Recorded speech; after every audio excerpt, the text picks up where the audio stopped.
I had stated in an earlier video that it was my personal belief that modern science is simply the business of disproving God and disproving the Bible.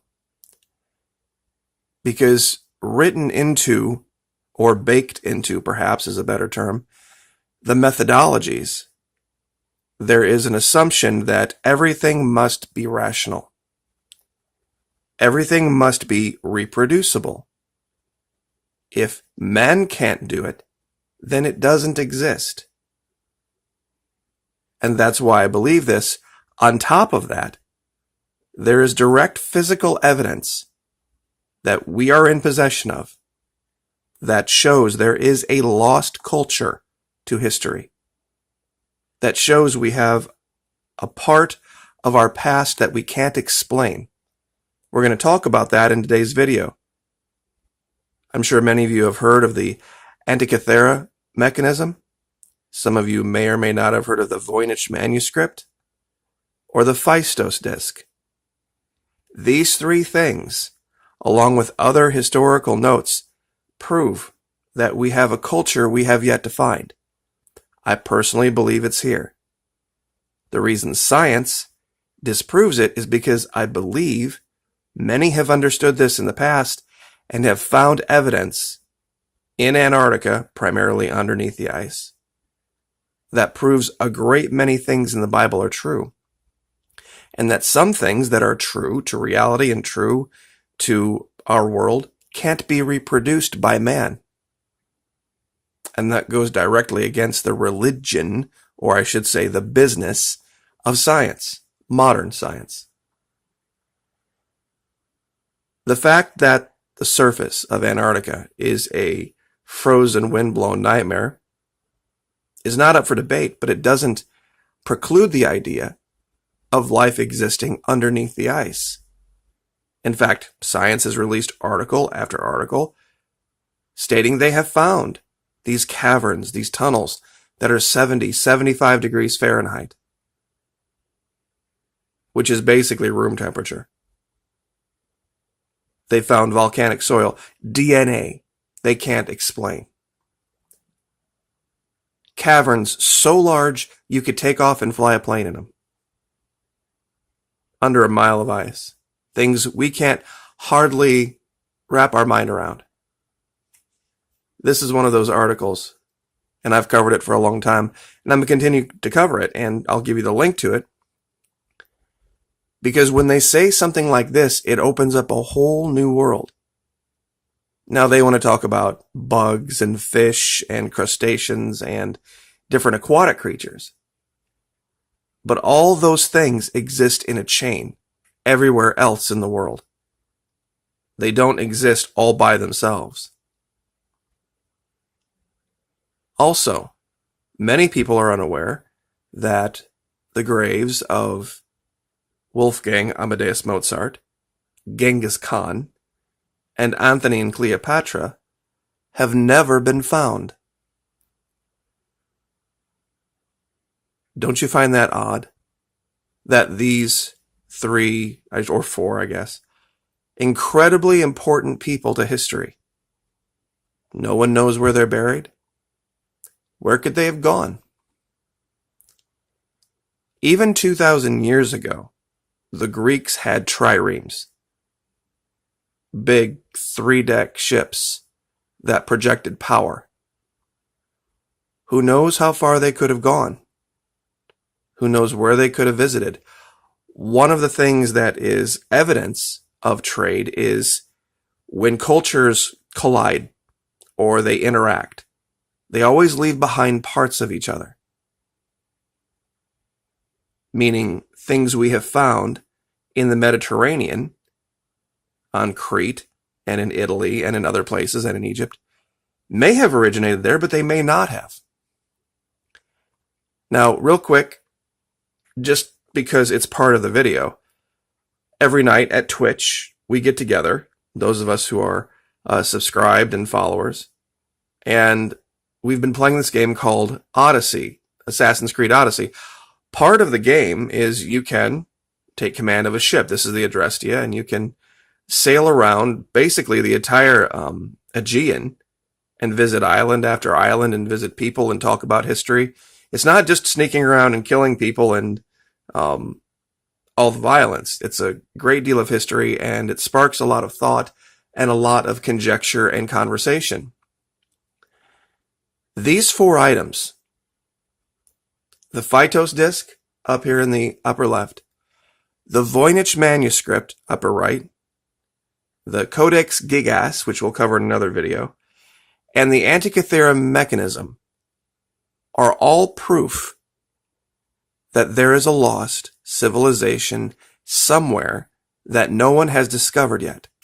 And given that we have uncovered virtually the entire planet other than Antarctica, I think we can probably make the leap that that's probably where it is.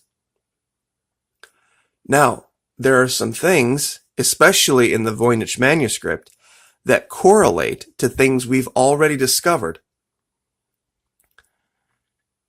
The coin, of course, like every coin, has 2 sides. This particular one, and I'll give you a link to this image, or you can look it up for yourself, Phaitos disc, has in the center of it a flower with 8 petals.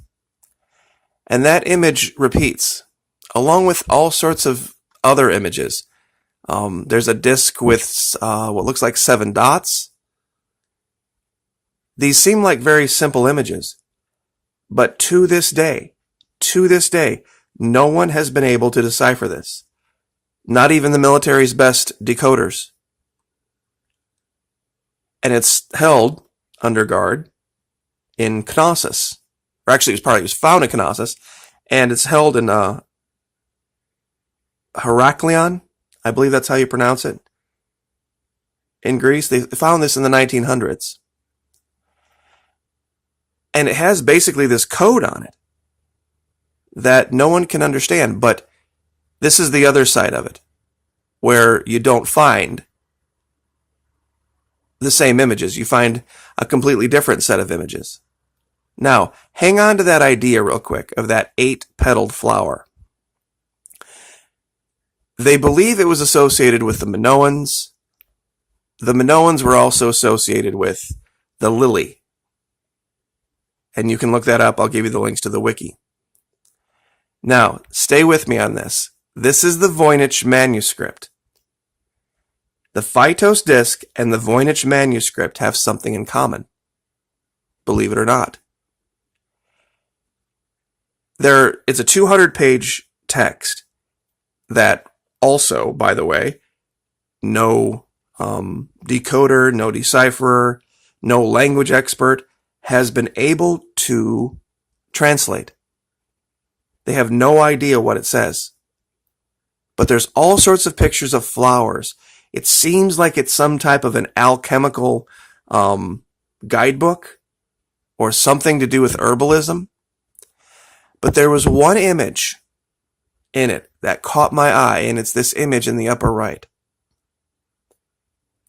We have this blue, some type of a blue flower that 4 petals are very different than the other 4 petals, and there's something different in the middle.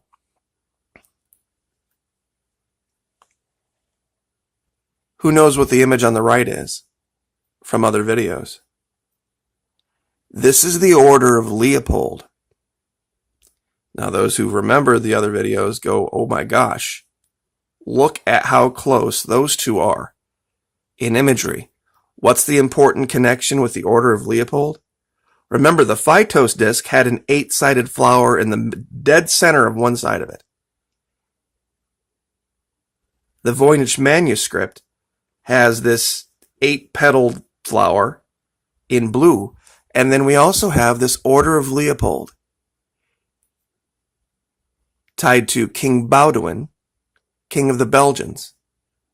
What's important about this? Well, the Belgians were the first expedition to winter in Antarctica back in 1899. Every member of the expedition was made part of the Order of Leopold. This is the other part of that order. There's 2 medallions. There's a brooch and a medallion. The medallion is a dead ringer for the Knights Templar cross. And this is the wiki to that Belgian Antarctic expedition. So we have this weird tie-in with the Voynich manuscript, written in a language no one can understand, but the imagery is very familiar. Throughout that entire book, there are just things they've never seen. There's plants they've never seen. They said that it looks like somebody took the stem of one and put it on the roots of another, and it somehow made flowers from yet a third plant. The Voynich manuscript, the Codex Gigas, the Antikythera mechanism, which we're going to cover in another video, all correlate to this idea. The idea that there is a lost culture. An idea that there's part of history either somebody knows and they're not telling us, or they don't know themselves, or they're looking into it secretly. For those of you who don't know what the Antikythera mechanism is, they pulled this off the ocean floor some years ago and ran it through an X-ray machine, and given how old it is, there's no way it could have been constructed at that time with known technology. More evidence of a lost culture. We have missing languages. We have items we can't explain as far as their advancement goes. The language thing, for me, is the biggest one. Because different cultures create different languages based on different thought processes. The Minoans may not have been who we thought they were. This is part of that Voynich manuscript. Tens of thousands of words in a 200-page, individual, unique words, in a 200-page manuscript, and they haven't even put a dent in it. They have no idea, but they know it's a language because it has grammatical structure to it. So, to my mind, those two things specifically, the phytos disc, given that it has an 8-sided flower, and now we see an image from the Voynich manuscript that also has an 8-sided flower, and then we also see this exact image being worn by the King of Belgium and awarded to the first group of people to winter in Antarctica. Something is going on. I believe the Germans in the 40s knew what was going on here, knew they had proof of something, knew that it might change the world. And that would explain why, after the war was over, all of a sudden the U.S. had this giant interest in Antarctica. Operation High Jump. What were they looking for? What would have been the point? Seriously, after the war, what would have been the point? Going to Antarctica, the U.S. military. I think this is what it is. The biggest historical, archaeological, scientific discovery in mankind's history would be this: an entire continent and a lost culture that fills in all the blanks.